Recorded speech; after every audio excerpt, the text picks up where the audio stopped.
Fulham akhirnya mengalahkan Manchester United pada babak 16 besar Piala FA di Stadion Old Trafford pada Minggu 2 Maret. Perebutan jatah satu tiket ke babak perempat final Piala FA di markas Manchester United berlangsung intens. Kedua kubu sudah tertinggal cukup jauh dalam persaingan juara Premier League. Piala FA menjadi gengsi yang bisa dibanggakan. Serangan MU dan Fulham tidak banyak menghasilkan peluang emas. Pada detik-detik akhir babak pertama, Fulham memiliki kesempatan lewat sepak pojok Andreas Pereira mengarahkan bola ke area depan gawang. Bola kemudian disundul Rodrigo ke area tiang jauh.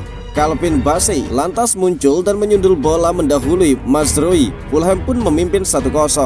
Pertandingan pada babak kedua lebih banyak diwarnai duel di lini tengah. Kemampuan membaca serangan lawan membuat MU dan Fulham tidak sering masuk ke dalam daerah sepertiga akhir. United yang berada dalam posisi tertinggal mencoba mencari celah.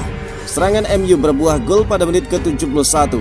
Serangan dari sisi kiri melalui kolaborasi Garnacho dan Diego Dalot bisa dituntaskan oleh Fernandes lewat tendangan sepak kiri yang membuat bola bersarang ke pojok kiri bawah gawang Fulham. Skor 1-1. Pertandingan berlanjut ke babak tambahan. Pada babak 2 kali 15 menit, MU dan Fulham tidak selalu saling berbalas serangan. Namun ada momen yang menghadirkan harapan sekaligus mengancam lawan. Tanpa ada gol di babak extra time, pertandingan berlanjut ke adu penalti. 3 eksekutor pertama MU bisa melanjutkan tugas dengan baik. Namun Victor Lindelof yang maju sebagai eksekutor keempat gagal melaksanakan tugas. Sementara 4 penendang Fulham selalu bisa membobol gawang Onana. Joshua Zirkzee yang menjadi eksekutor kelima MU juga gagal. Dengan demikian MU kalah di babak 16 besar Piala FA. Fulham masuk ke babak perempat final. Liverpool mulai pantau perkembangan pesat bakat yang dibuang Manchester United. Liverpool dikabarkan tengah mempertimbangkan langkah mengejutkan, yaitu merekrut mantan bintang muda Manchester United Mason Greenwood yang saat ini membela Olympique Marseille. Menurut laporan dari Visa Has, The Reds termasuk dalam 4 klub top Eropa yang memantau perkembangan Greenwood selain Bayern Munchen, Juventus dan Barcelona.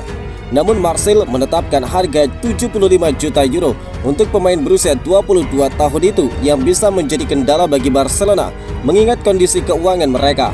Greenwood bergabung dengan Marseille secara permanen pada musim panas lalu dengan nilai transfer 26,6 juta pound sterling setelah menjalani musim peminjaman di Getafe. Sejak tiba di Liga Prancis, dia langsung tampil gemilang dengan mencetak 14 gol dan memberikan 3 assist dalam 22 pertandingan, membantu Marseille naik ke peringkat kedua klasemen sementara.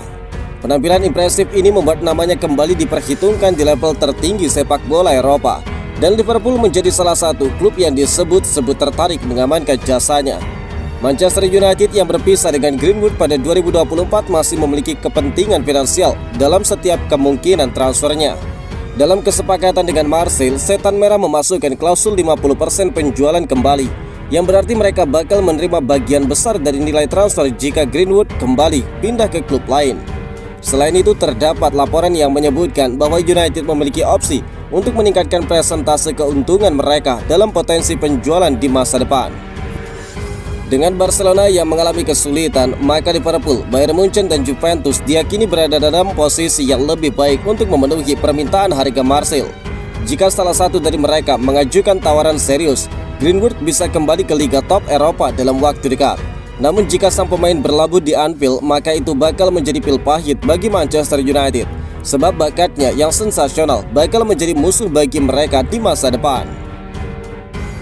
Ruben Amorim klaim masa depan Manchester United bakal cerah dengan dirinya dan Sir Jim Ratcliffe. Manchester United masih belum mampu keluar dari keterpurukan. Meski demikian, Ruben Amorim melihat masa depan yang cerah di dalam timnya. Hingga pekan ke-27 Premier League, MU masih berada di papan bawah peringkat ke-14 dengan 33 poin. Hasil yang masih mengecewakan diyakini Amorim sebagai bagian dari upaya menuju perubahan. Untuk mencapai hal tersebut, dia tidak bekerja sendirian. Manajemen juga tengah mengupayakan hal yang sama, walau keputusan pertama yang diambil tidak populer dengan memecat 200 staf klub. Apapun itu, sang pelatih percaya semua yang dia dan manajemen lakukan untuk masa depan klub. Dengan apa yang sedang berjalan, dia yakin masa depan tim akan kembali cerah. Saya melihat jalan kami sedang jelas dan saya juga melihatnya dari Dewan Direksi. Mereka juga melakukan perubahan yang sulit. Keputusan manajemen mungkin tidak populer, tetapi mereka melakukannya karena punya visi. Di masa mendatang kami juga bakal menunjukkan beberapa hasil, ujar dari Amorim. Lebih lanjut, nakoda asal Portugal itu menggarisbawahi apa yang sedang dilakukan Manchester United saat ini memakan waktu. dan tentu akan ada halangan yang bakal dihadapi. Anda bisa melakukan banyak perubahan, tetapi jika tidak ada hasil, orang-orang tidak merasa percaya diri dan juga bahagia, ungkap Amorim. Amorim butuh pemain yang sesuai dengan filosofinya, sedangkan skuad Manchester United musim ini seluruhnya adalah warisan dari Erik ten Hag. Hal baiknya adalah kami memiliki jalan yang jelas. Sekarang memang sulit, tetapi kami melakukan berbagai hal untuk meraih kesuksesan di masa depan, tutup dari Amorim. Meski Antony gacor di La Liga, Amorim tidak melihat itu hal yang istimewa. Antony memainkan peran penting pada saat Real Betis berjumpa dengan Real Madrid pada pekan ke-26 La Liga Minggu 2 Maret dini hari.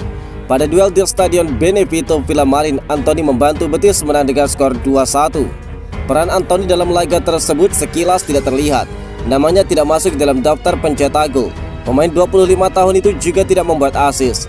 Dia kalah bersinar dibandingkan dengan Isco yang mencetak 1 gol dan assist. Namun kontribusi pemain pinjaman dari Manchester United ini sangat krusial bagi Betis. Kecepatan dan kemampuannya melewati lawan menjadi ancaman nyata bagi pertahanan Madrid. Antony tampil bagus di sisi kanan lini serang Betis. Dia pada situasi serangan balik jadi pemain yang sangat berbahaya. Kolaborasinya dengan Isco sangat merepotkan lini belakang Real Madrid. Antony juga melakukan tugas-tugas bertahan dengan luar biasa. Dia tercatat melakukan 10 aksi bertahan. Bahkan pemain asal Brazil itu mencetak 6 recoveries atau pemulihan penguasaan bola. Melihat hal itu, manajer Manchester United Amorim mengomentari performa apik Antony di Real Betis. Dia menilai karakteristik La Liga memang lebih cocok untuk sang pemain. Dalam wawancaranya di TNT Sport, Amorim punya teori mengapa Antony kesulitan tampil bagus di MU. Dia menilai sang winger tidak punya fisik yang cukup kuat untuk bermain di Premier League yang terkenal mengandalkan kekuatan fisik. Ketika Anda bermain menghadapi tim-tim dari Inggris, maka Anda harus siap dengan adu fisik. Jika fisik Anda tidak kuat, maka Anda akan mendapatkan banyak kesulitan, ungkap Amorim. Lebih lanjut, Amorim menyebut bahwa intensitas duel fisik di Premier League dan La Liga itu berbeda jauh. Itulah mengapa dia menilai Antony bisa bersinar di Betis, karena dia tidak perlu melakukan duel fisik yang intens seperti di Inggris. Antony bermain dengan jauh lebih baik di Spanyol memang dikarenakan banyak faktor, namun saya berani jamin bahwa aspek duel fisik menjadi salah satu faktor kuncinya, ungkap Amorim. Barcelona mungkin bakal menyelamatkan keuangan Manchester United musim depan dengan syarat. Barcelona dikabarkan tengah mempertimbangkan untuk merekrut penyerang Manchester United Alejandro Garnacho pada bursa transfer musim panas mendatang. Klub asal Katalan itu melihat Garnacho sebagai opsi menarik untuk memperkuat lini serang mereka. Garnacho sebelumnya santer dikaitkan dengan kepindahan dari Old Trafford pada Januari. Chelsea dan Napoli disebut-sebut sebagai dua klub yang tertarik mendapatkan tanda tangannya. Pemain asal Argentina itu bergabung dengan MU dari Atletico Madrid pada 2020. MU sebenarnya tidak berniat melepas Garnacho, namun masa depannya tetap menjadi perbincangan menjelang musim panas. Salah satu alasan yang membuat kemungkinan transfer terbuka adalah aturan profit and sustainability di Liga Inggris yang membuat penjualan Garnacho bisa menghasilkan keuntungan bersih bagi klub. Apalagi jika Manchester United benar-benar tidak mampu kembali ke Liga Champions musim depan, maka bakal sangat mungkin fans Manchester United melihat pemain kesayangan mereka itu pergi. Menurut laporan Visahes, Barcelona melihat Garnacho sebagai pemain yang cocok dengan gaya permainan mereka. Klub asuhan Hansi Flick itu ingin menambah opsi di sektor sayap dan Garnacho dinilai bisa menjadi solusi tepat. Ketertarikan Barca terhadap Garnacho bukanlah hal baru. Pemain 20 tahun itu kerap dikaitkan dengan kemungkinan kembali ke Spanyol. Atletico Madrid, klub lamanya, juga disebut tertarik memboyongnya kembali. Sementara Madrid dikabarkan telah lama mengagumi bakatnya. Sepanjang karirnya di MU, Garnacho telah tampil dalam 126 pertandingan, mencetak 23 gol, dan mencatatkan 15 assist di Premier League. Dia memiliki catatan 13 gol dan 7 assist dari 83 laga. MU kemungkinan lebih terbuka menjual Garnacho keluar Inggris dibanding melepasnya ke Chelsea, salah satu rival mereka. Jika Barca bersedia mengajukan tawaran besar, maka Setan Merah bisa saja mempertimbangkan untuk melepasnya ke La Liga.